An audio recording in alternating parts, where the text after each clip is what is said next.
Ladies and gentlemen, boys and girls, welcome to a video where we discuss a topic about something I hold very near and dear to my heart. A topic quite ingrained in my soul since the days of my youth. Not Disney, no, not this time. Well, I guess you could say it is Disney related, but back when these particular three items took place, it wasn't Disney. No, it was a simple small-time company known as Lucasfilms. That's right, ladies and gentlemen, we're going to have a conversation about Star Wars, particularly the first three. I don't mean the original first three, I mean the prequel first three. So not the three that came out first, but the three that came out second, but are actually the first three. I get it, it's complicated. We're going to call them the prequels. We're going to talk about 1, 2, and 3, or The Phantom Menace, Attack of the Clones, Revenge of the Sith. And what we're going to talk about today in regards to those three movies is the top 5 reasons I think people can't stand them and why they should be ashamed of themselves.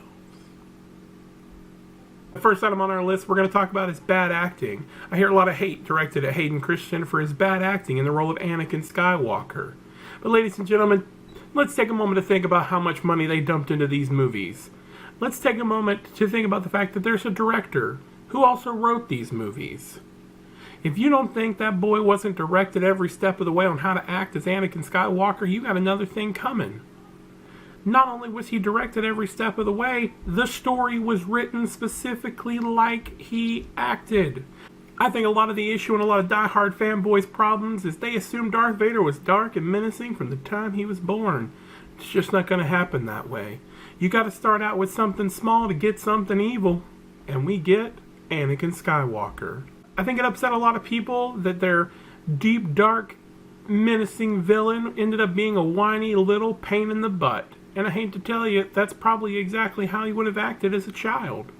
He would have been self-centered and egotistical, which in the end comes across as begging for attention and whiny. You have to understand this is a young man who was given a lot of raw power at a very early age in his life, but he wasn't trained how to properly use it until the later stages. Considering when most Padawans were picked, they were younger than the age that Anakin was when he was selected. Some going as young as 2 and 3 when the Force was detected in them. Considering all that raw power in the late stage training game, he had 2 ways to go as young Anakin Skywalker: humble or narcissistic. And we got narcissistic. Bad acting wasn't the problem with Hayden Christensen, the problem was with the fanboys. They wanted a deep, evil, dark, menacing Darth Vader from the word go. They wanted him choke holding and slinging them with the best of them. And they didn't get that, and it upset them. An emotional, nostalgic connection to a character that everybody loved left a lot of bad hate directed at Hayden Christensen for his portrayal of Anakin Skywalker when all he was doing was reading a script. I particularly think they did the right thing taking Anakin in this route. Let's think about it. You make him self-centered. You make him egotistical. You make him narcissistic. You make him thirst for power, and it makes him more easily controlled by the dark side and turn to the Sith. Stop hating the man's acting and start thanking him for taking on a monumental role and doing a pretty darn good job with it. And stop talking about the sandline, people. He needed flaws. Vader needed flaws. Get over it. It wasn't my Star Wars. Please. The next problem with this movie was that it wasn't the same as the original 3 stories. Oh, it was too far away from the Star Wars stories. You're the same people making the complaint that Force Awakens is not a Star Wars story. Or the same people making the complaint that The Last Jedi is not a Star Wars story. I need you people to get your act together and start enjoying these movies. It's got space. It's got the Force. It's got epic battles, lightsabers, and spaceships. It's a Star Wars story. Stick with it. It's okay for it to be a little bit different. George Lucas took these prequels in a direction to set up the original trilogy, to tell the story of one of his most beloved evil characters. These 3 movies had to work in the original storyline. They had to set up not only Darth Vader as this evil villain, but where did Palpatine come from? How did the Galactic Empire get so strong? That's what he did with these prequels. He set up the original trilogy so that he could continue this beloved Star Wars story. And he did a bangarang job with it. Move on, people. Now, While doing all this, he sets up our backstory for our villain. He sets up the backstory for our evil empire. He sets up the backstory for where the Republic came from. He sets up the backstory of how Luke and Leia were split up. Did he have to explain scientifically how the Force works? No, I'm going to agree with you there. I didn't need to know how midi-chlorians work. The mystery of the Force is kind of what made it special. I'm going to give you that one right there. The rest of it, I'm not going to allow, though. Midi-chlorians, I really could have done without that. Just the Force, it's around everybody. To be honest, I just kind of thought of it as like, woo, he's a wizard, Harry. You know what I'm saying? It's just the Force. It's just there. Why do we gotta know scientifically? Whatever, move on. Now, what I will say to that, though, is maybe midi-chlorians was how he originally had thought the Force was supposed to work, and he just didn't understand how to tell that in the story of the original trilogy. So, it's his story. We gotta allow him some playroom. I mean, yes, it did kind of change the way the whole Force worked from the original trilogy, but he's kind of the creator of Star Wars. He brought us the original trilogy, which we all loved dearly. We have to give him a little bit of bouncing room with his story. Sure, it's a little wobbly in places, but the overall story arc of these 6 movies is really good. And he deserves that kind of credit. Stop hating on him. You should be ashamed. He brought us the original trilogy, and he was just trying to tell his story some more and bring us a new trilogy. Way to go, George. You did a good job. I enjoyed him, and I know plenty of people that enjoyed him. The third thing that I'm always hearing is the originals were so much better. Yeah, I know they were. I enjoyed them too. I was like 8 when I saw them for the first time. Absolutely loved them. But the reason they were so much more enjoyable than the original trilogy for us and our generation was they were introduced in a time and place and cinema storytelling expanse where these things had never been done before. You're talking large-scale models and space battles and explosions. Yes, Star Trek came first, but Star Wars did it better. And I get it. There's a lot of love there. These movies drove us to become creative and to not feel like we were completely alone in this galaxy, because there were other nerds out there who really enjoyed space stuff, you know? We weren't the only fat kids sitting at home playing with our Star Wars figures, and we found out there was another fat kid or another nerdy girl or another nerdy guy or a whole nerdy collection of people, you know, a few blocks down the road that we may not have ever known about until we met them seeing these Star Wars movies or talking about these Star Wars movies. I get it. Yes, the original 3 are better, but I can only say that, and you can only say that because of nostalgia, because of an emotional connection you have to those 3 movies, because at the time they were mind-blowingly good. But so are the prequels. If you've got kids, they're probably going to enjoy the prequels more. Heck, if you've got really young kids right now in this day and age where Force Awakens and The Last Jedi has come out, they're probably going to like those more. Sorry, but it's just the way it is. You know, look at it this way. The original 3, yeah, they made superheroes and comic books cool. Nerds ruled the world. It gave nerds hope that there was more out there. And I completely understand that. You know, not only that, but when these movies first came out, bullying was seen as a way to toughen your kid up. You walked into A New Hope and you became Luke Skywalker, this wimpy little kid that saved the galaxy. So I get it. I get why these movies mean so much to you and why they're better than the prequels. But it's because that's more of an emotional attachment than it is anything else. Story-wise, they're about the same. Graphics-wise, the prequels are better. That's because CGI was really big then. But we're going to get to that part in a minute, because I know you got some flaws with that too. Again, like I said, the original trilogy holds a special place in your heart because it helped you get through some things. It helped you get through high school and those awkward teenage years and puberty and all those weird things that happened as these movies were coming out for some people. Yeah, I get it. You know, and because of what it did for so many people and how it helped so many people get through certain things, or gave them the courage to go above and beyond what they originally thought they were ever going to do in life, I understand why it holds that special place in their heart. But you got to remember, Phantom Menace holds a special place in the heart of somebody. Somebody was young when those movies came out, and they saw Phantom Menace, and it made them interested in Star Wars. The new prequel trilogy introduced a brand new generation to the things we love, and we shouldn't hate on it for that. We should love it, and find those people that love it, and find out why they love the prequels more than they love the original trilogy. Because I guarantee their stories are probably going to be a little like yours. They were life-changing. Number 4. We just talked about it, and I told you we'd get to it later. CGI. The originals looked so much better because they looked so real. I get it, but they were also done when CGI wasn't a thing. They had to build everything. They had to build the Death Star and the Star Destroyers and the X-Wings, and they had to do drive-bys on trucks of exploding spaceships.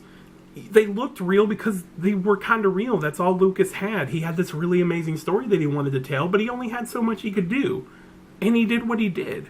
And that's what makes the original trilogy very breathtaking and very amazing, was that he did all these things that nobody thought to do. Well, the prequels had too much CGI. Blah, blah, blah, blah, blah. Just imagine you're the creative genius behind this amazingly epic story.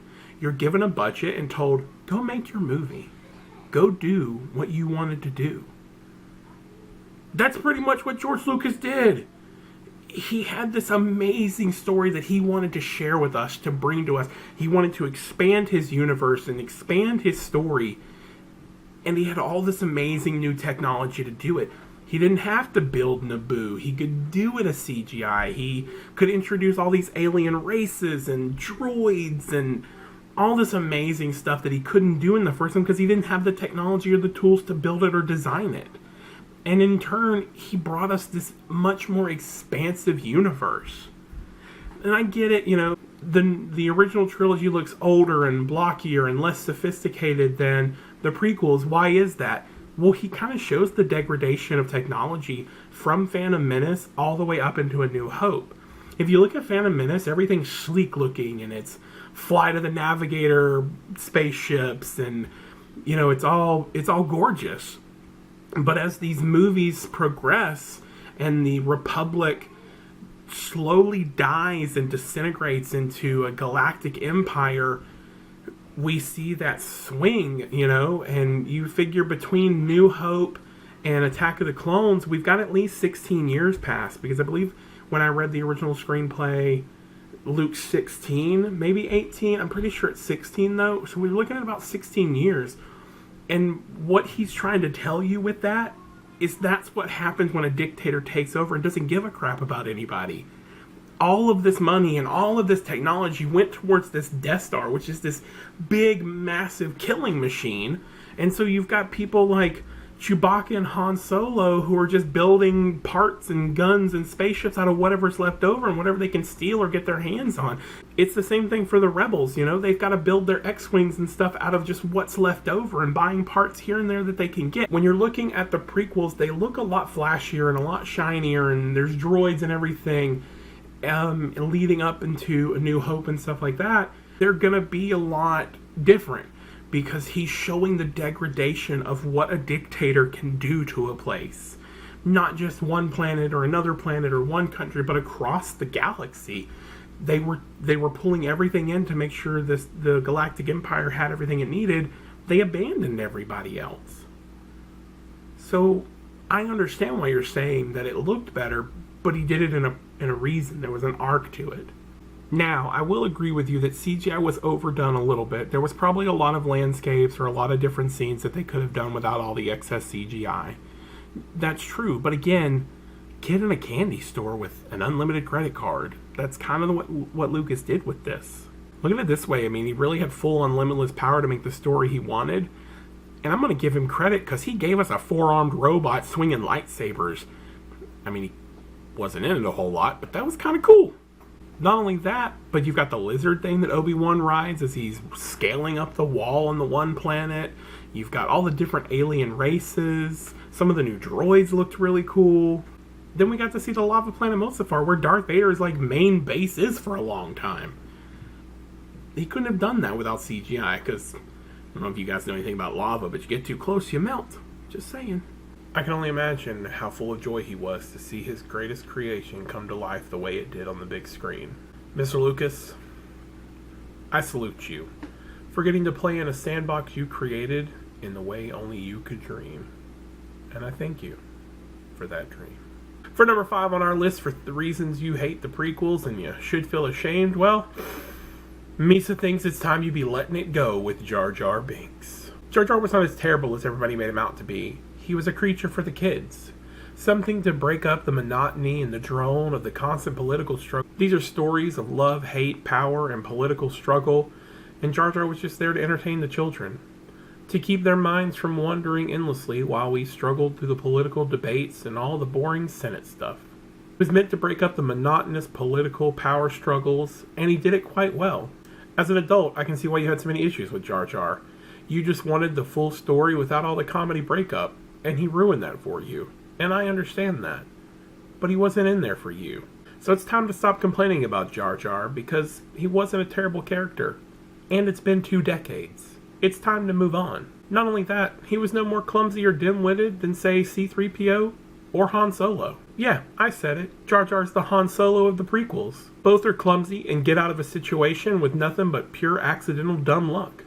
Maybe the reason for that is the Force. Well, it was protecting both of them. The only true beef I really ever had with Jar Jar was the fact that he broke up the mourning I needed for Qui-Gon Jinn. So again, Misa thinks it's time you get off the Jar Jar hate bandwagon and just enjoy these movies for what they were. Ladies and gentlemen, boys and girls, it's time to stop saying I love Star Wars except the prequels. Moreover, the prequels ruined my childhood. No, they just kicked your nostalgia in the groin and told it to move on over because it was time for a new generation to also enjoy Star Wars. The overall Star Wars universe has amazing stories overall from beginning to end, and we have more coming out every year. It's time to enjoy them as a whole. And I'm not even talking about what Disney has named as canon only or legends. They're all good stories. Every story that's come out over the past few decades, they've all been good stories, and we can enjoy all of them, no matter what character's in them or who wrote them, because they're Star Wars stories. Because to be quite honest, we could just be watching a bunch of guys in cowboy hats ride around on horses and shoot 6-shooters all day, because that's what happened if Star Wars hadn't come along. The Westerns would have won, and we'd all be watching Westerns. And don't get me wrong, Westerns aren't terrible. Star Wars is basically a Western in space. And I love me a good Young Guns movie. I'm not saying Westerns are terrible. This day and age is a day to rejoice for nerd culture. We've got over-the-top comic book superhero movies and all these amazing space adventures. These stories have all been created by people who were inspired by a man who was not only willing to tell his great space adventure once, but he told it twice. All 6 of George Lucas's Star Wars movies are great movies, in their own right and in their own era. I watched the prequels, and I don't compare them to the original trilogy, the same way I don't compare the newest Force Awakens and Last Jedi with the original trilogy or the prequels before that.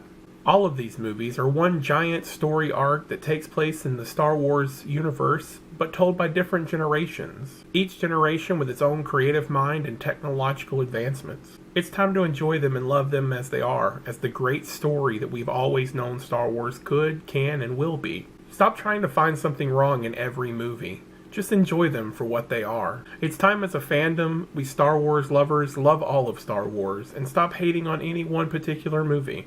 They're all good movies. They've all got bad things in them that we may not enjoy, but they're all good movies. They're all great stories, and they have a great story arc from beginning to end. And even with Disney taking over as they go back and tell previously told stories or reimagine canon that we never thought was possible, they're still great stories. And a new generation is telling their story in the Star Wars universe.